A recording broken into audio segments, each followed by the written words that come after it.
Après avoir été destitué le 30 septembre 2022 par le nouvel homme fort du Burkina Faso, le capitaine Ibrahima Traoré, le lieutenant-colonel Paul-Henri Damiba a accepté de démissionner ce dimanche 2 octobre 2022. Une annonce faite par les chefs religieux et communautaires qui ont joué le rôle de médiateurs entre les deux camps. Le nouveau chef autoproclamé de la junte appelle à cesser les actes de violence et de vandalisme contre la France dans un communiqué lu à la télévision nationale.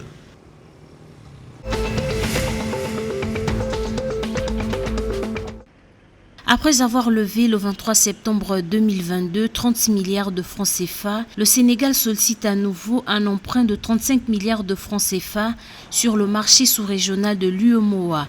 Un appel d'offres organisé par UMOA Titres et l'État du Sénégal par adjudication pour la cession d'obligations de relance du Trésor sera lancé simultanément ce 30 octobre 2022. L'appel d'offres du 30 octobre constitue la 5e intervention du Sénégal sur les maturités de 3 ans et de 7 ans et la 7e pour la maturité de 5 ans.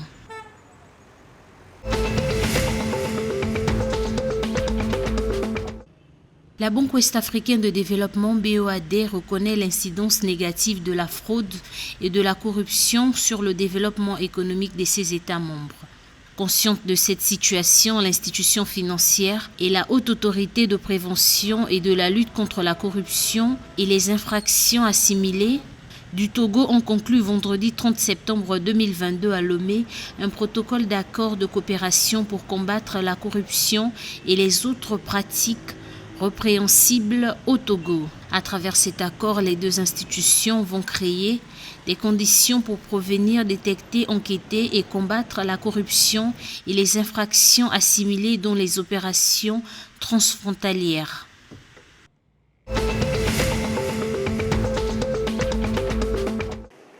L'année 2022 rend concrète les effets du dérèglement climatique partout dans le monde.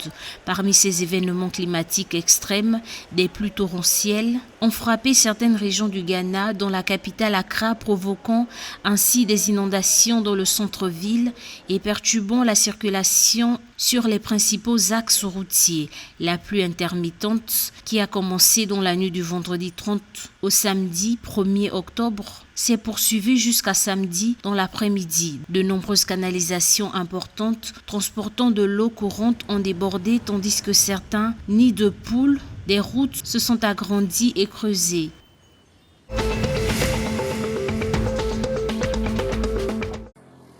Malgré les garanties du colonel Mamadi Doumbouya, la Guinée n'abritera pas la CAN 2025.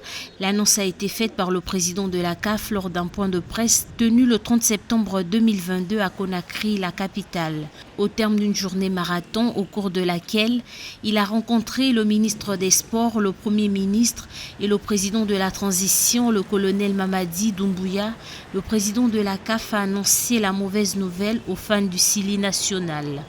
Le président de la CAF souligne le manque d'infrastructures sportives. Malgré cette douche froide, le régime de la transition ne semble pas découragé à relever le défi de réalisation des infrastructures. Le ministre des Sports a annoncé la poursuite des chantiers qui doivent être réalisés.